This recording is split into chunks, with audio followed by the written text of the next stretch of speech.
Hello everyone and welcome to another episode of Art Support with Artsbyrats.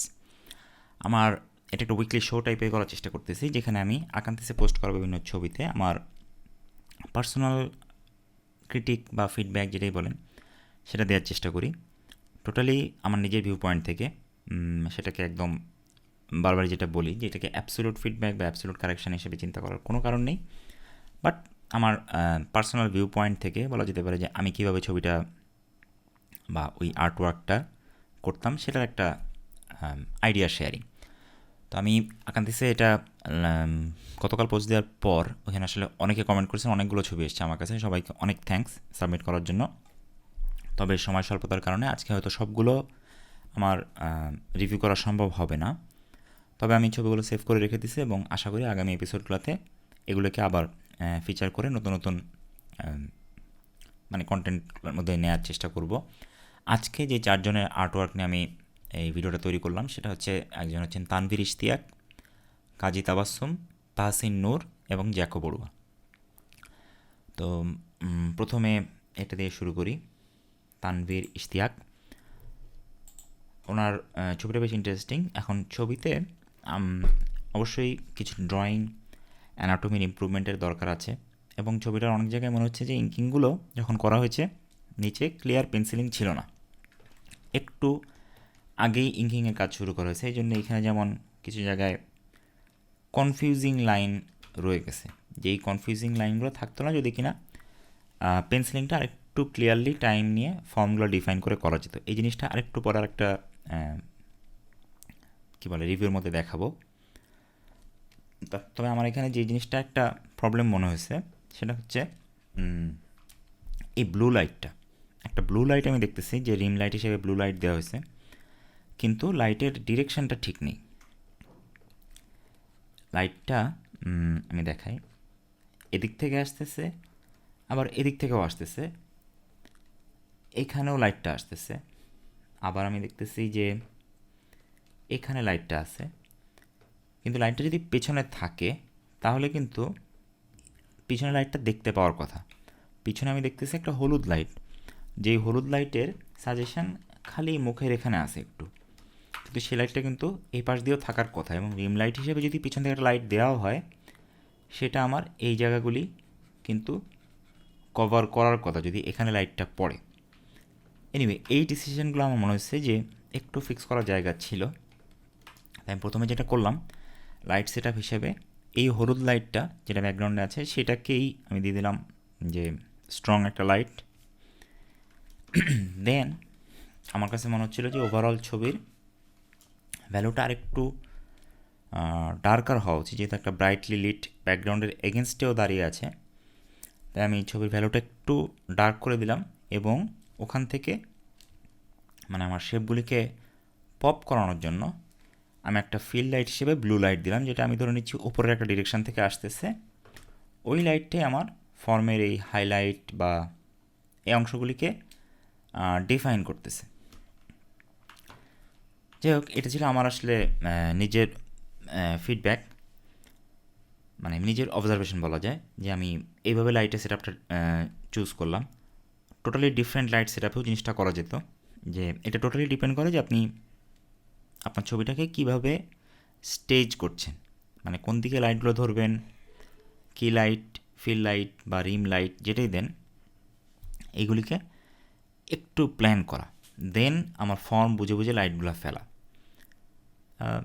But ছবির character ডিজাইনটা interesting লাগছে আমার কাছে, বেশ মজার ছিল। এটার সাথে একটু অ্যানাটমির স্টাডি এবং এই লাইটের বা ফর্মের স্টাডিটা একটু চালাতে হবে, সাথে drawing practice. Thank you. Then আসি, এটা হচ্ছে কাজী তাবাসসুমের। ও বলছে যে এটা ওর ইউজুয়াল স্টাইল না, এখানে এক্সপেরিমেন্টের চেষ্টা করা হয়েছে। তবে আমি বলবো যে এক্সপেরিমেন্টেশন করার ক্ষেত্রে যে আমি একটু নোট রাখা, যে আমি কোন জিনিসটা নিয়ে এক্সপেরিমেন্ট করতেছি, এখানে কি ফর্মগুলোকে ভাঙতেছি নাকি কালার নিয়ে এক্সপেরিমেন্ট করতেছি, এই জিনিসগুলো একটা মেন্টাল নোট রাখা। তাহলে যেটা হবে যে আমি পরবর্তী কাজের সময় ওই এক্সপেরিমেন্টেশনের রেজাল্টটা আমি আমার কাজে অ্যাপ্লাই করতে পারবো। যেমন এখানে আমার কাছে মানে জিনিসটা দেখে মনে হচ্ছে যে খুবই তাড়াহুড়া এবং আনফিনিশড। যেমন অনেক জায়গায় কালার বাইরে চলে যাচ্ছে, অনেক সফট ব্রাশের কাজ আমার এটা আসলে আমার টোটালি মানে পার্সোনাল চয়েস, যে সফট ব্রাশের কাজ আমার কাছে মনে হয় যে একটু আনফিনিশ দেখায়, এটা করতে গেলে আরও বেশি সময় দিতে হয়। বাট এখানে অনেক জায়গায় ড্রয়িং বা ব্রাশিং, কালারিং সবগুলোই একটু লুজ এবং মনে হচ্ছে জিনিসটা আনফিনিশড। তো এক্সপেরিমেন্টেশন করতে গিয়ে আরেকটু টাইম দেওয়া উচিত, তাহলে জিনিসটা আমার মানে আরেকটু শেপ আপ করে। তো এখানে আমি যেটা করলাম, আমার কাছে মনে হচ্ছে যে আন্ডার ড্রয়িংটা এখানে একেবারেই মিসিং, ডিরেক্ট হয়তো ইঙ্কিংয়ে চলে যাওয়া হয়েছে। এই জন্য একটা আন্ডার ড্রয়িং ফর্ম, যেটা আমি প্রতিবারই দেখাই, যে পেন্সিলিংয়ে ফর্মগুলি এঁকে নেওয়া, তার উপরে আমি আঁকলাম হচ্ছে গিয়ে ড্রেপারি, চাদর, এগুলি, তারপর ফাইনালে ইঙ্কিং, এটার উপরে তারপরে কালারে যাওয়া যেতে পারে। তো এইভাবে যদি আসলে ফর্মগুলো ক্লিয়ার হয়ে নেই, তাহলে দেখা যায় পরবর্তীতে আমার এক্সপেরিমেন্টেশন যে লেভেলে যাব সেটাই যেতে সুবিধা হবে। যেমন এইটা ক্লিয়ার হওয়ার পরে আসলে আমরা ওই যে, যেমন আমরা রেট্রো ফর্ম দেখি, যেখানে কিনা কোনো ফর্ম ডেফিনেশান থাকে না, মানে 3D সেন্সের ফর্ম ডেফিনেশান থাকে না।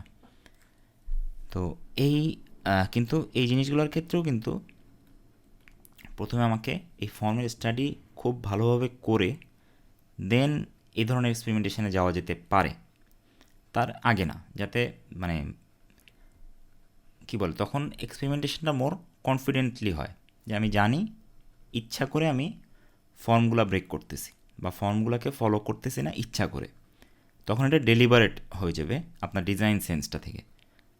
তো এই জন্য আসলে আগে ফর্মের স্টাডিটা বুঝে তারপরে রেট্রো ফর্মের এই এক্সপেরিমেন্টেশনগুলো গেলে সেটা আমার মনে হয় বেটার হবে। তো আমি বলবো যে ড্রয়িংয়ের স্টাডিটা আরেকটু বেশি করে চালাতে এবং এক্সপেরিমেন্টেশনগুলোতে একটু টাইম দিতে, যে কালার বা যেটাই বলি সেগুলো আরেকটু টাইম দিতে আমি বলবো। Thank you. দেন এই ছবিটা ছিল তাহসিন নূরের, ওনার একটা ছিল একটা মেবি পোর্ট্রেট স্টাডি বা কম্পোজিশন স্টাডি হয়তো। আমার কাছে মনে হচ্ছে যে ভ্যালু ডিজাইনটায় আমি খুব রাফ ব্রাশ ওয়ার্ক দেখতেছি তো, এবং প্যাচেস অফ কালার, সেখানে আমার মনে হচ্ছে যে আমার যে ফোকাল পয়েন্ট হওয়ার কথা ফেসটা, ওইটা একটু হারায় যাচ্ছে, কারণ ওর আশেপাশের ভ্যালু ডিজাইন বলি বা যেটাই বলি সেখান থেকে ওই শেপটা খুব একটা আলাদা করা যাচ্ছিল না। এই জন্য আমি আসলে যেটা করছি যে ওটার উপর একটা একটু ড্রয়িং করে নিয়ে ওই ফেসটাতেই জাস্ট আশপাশেরগুলি একটু একটা চেষ্টা করেছি একটা কম্পোজিশনের মধ্যে আনার বা একটু অর্গানাইজ করার, সহজ কথায় মানে এই রাফ প্যাচেস থেকে এটা দেন আমার মনে হয় এখানে আমি যদি এখন কালার নিয়ে এক্সপেরিমেন্ট করি এটার উপরে আমি করতে পারবো। বাট প্রথম থেকেই ওই জিনিসটা মাথায় থাকার কারণে হয়তো মানে কালার এক্সপেরিমেন্টেশন সাথে ভ্যালুর এক্সপেরিমেন্টেশন দুইটা একসাথে শুরু করলে একটু কনফিউজিং হয়ে যায় স্টেপটা। তো এক এক স্টেপ করে আগানো, একটু ড্রয়িং করে নিলাম, ভ্যালু ডিজাইন, দেন কালার এক্সপেরিমেন্টেশন, এভাবে আগালে মনে হয় যে মানে এই ডিজাইনটা ক্লিয়ার থাকে যে আমার ফেসটা ফোকাল পয়েন্ট এবং ওই জায়গাটার আশেপাশের ভ্যালুগুলো ডিজাইন করে আমি ওটাকে ক্লিয়ার ফোকাসে রাখলাম। আমি বলবো এটাই আমার ছিল অবজারভেশন। এটা গেল। দেন লাস্ট ওয়ান, এটা সাবমিট করেছে আমাদের জ্যাকো বড়ুয়া। এটি চিলড্রেন বুক ড্রয়িং এবং এখানে বেশ আমার কাছে ড্রয়িংটা ভালোই লাগছে। কালার বা মানে ড্রয়িং স্টাইল যেগুলো চিলড্রেন বুকের সাথে যায়, আর আমার কাছে মনে হয়েছে যে এইখানে একটু কনফিউজিং লাগতেছে, যে এই বাচ্চাটার পিছে একটা গাছ, আবার সেখান থেকে পাতাটা বেরোয়েছে কিন্তু পাতাটা ঠিক বোঝা যাচ্ছে না, সামথিং লাইক ট্যানজেন্সিয়াল এরর, মানে কম্পোজিশনের ট্যানজেন্ট যেটাকে বলে, যে যদি আমি একদম এইগুলির এজ বরাবর পাতা যাচ্ছে, এটার থেকে ঠিক সাথে লাগানো অবস্থায় পাতাটা বের হচ্ছে, মানে টোটাল সাবজেক্ট যেটা আমার, এই বাচ্চাটা যদি সাবজেক্ট হয় ওকে ব্যাকগ্রাউন্ডের সাথে একটু মিশে গেছে মনে হচ্ছে। তো আমার কাছে মনে হচ্ছে যে ব্যাকগ্রাউন্ড এলিমেন্টগুলো এই কম্পোজিশনের ভেতরেই একটু রিঅ্যারেঞ্জ করা যেত, যাতে কিনা কোনোটাই ইম্পর্টেন্স না হারায়, টোটাল অ্যাম্বিয়েন্সটা আসে, সাথে আবার সাবজেক্টটাও ফোকাসে থাকে। আর সেটার জন্যে আমি এইভাবে একটা ড্রয়িং করলাম, বাচ্চাটাকে জাস্ট একটু বামে সরাই দিছে, এটাই, আর তেমন কোনো চেঞ্জ এখানে করিনি। একই সাথে একটু পার্সপেক্টিভ গ্রিড মেনটেন করার চেষ্টা করা হয়েছে এখানে। তো অনেক সময় বাচ্চাদের ড্রয়িংয়ে পার্সপেক্টিভ থাকে না, কিন্তু তারপরও ওই সাজেশনটা রাখা যেতে পারে, পার্সপেক্টিভের। এইটাই, এখানে যেমন এই পাতাটা আর বাচ্চাটার ওখানে টাচ করাচ্ছি না, এতে কিনা ওদের মানে সাবজেক্টের ডিস্টিংশনটা বোঝা যাচ্ছে। আমি বলবো যে কম্পোজিশন নিয়ে আরেকটু ভাবতে, এবং মানে ফাইনাল শুরু করার আগে আসলে ছোট ছোট এইটুকু করে কম্পোজিশন করে নিলেও, যদি আমরা এইভাবে মানে শেপগুলিকে জাস্ট ব্লক করে নিই যে এখানে এখানে এটা থাকবে, তাহলেও মানে কিছুটা সহজে পরে ডিসিশনগুলো নেওয়া যায় যে কোথায় কোনটাকে রাখবো, তাহলে ভিজুয়াল ইন্টারেস্টটাও থাকবে, একই সাথে আমার মেসেজটাও চলে আসবে। এটাই। তো আজকের এপিসোড ছিল এই পর্যন্তই। আর যদি আপনারা চান আপনাদের আর্টওয়ার্ক নেক্সট এপিসোডে ফিচার করতে, তাহলে আমাকে পাঠাতে পারেন ইনবক্সে, অথবা আকান্তিসে পোস্ট করে ট্যাগ করতে পারেন। আর অন্যান্য সাবমিট করা আর্টওয়ার্কগুলি নিয়ে আমি তো ফিডব্যাকের এপিসোড আরও করবো আশা করি সামনে। এছাড়া যদি আপনাদের ভিডিও ভালো লেগে থাকে বা কোনো ক্রিটিক বুঝতে সমস্যা হয়, বা যদি কোনো দ্বিমত থাকে যে এখানে আসলে এটা বলতেছি কিন্তু হয়তো আর্টিস্ট অন্য একটা কিছু বোঝাতে চাইছে, আমি যে মিস ইন্টারপ্রেট করে ফিডব্যাক দিয়ে থাকি, সেগুলো আমাকে জানান। এইটাই, থ্যাংক ইউ, আজকে পর্যন্তই, বাই।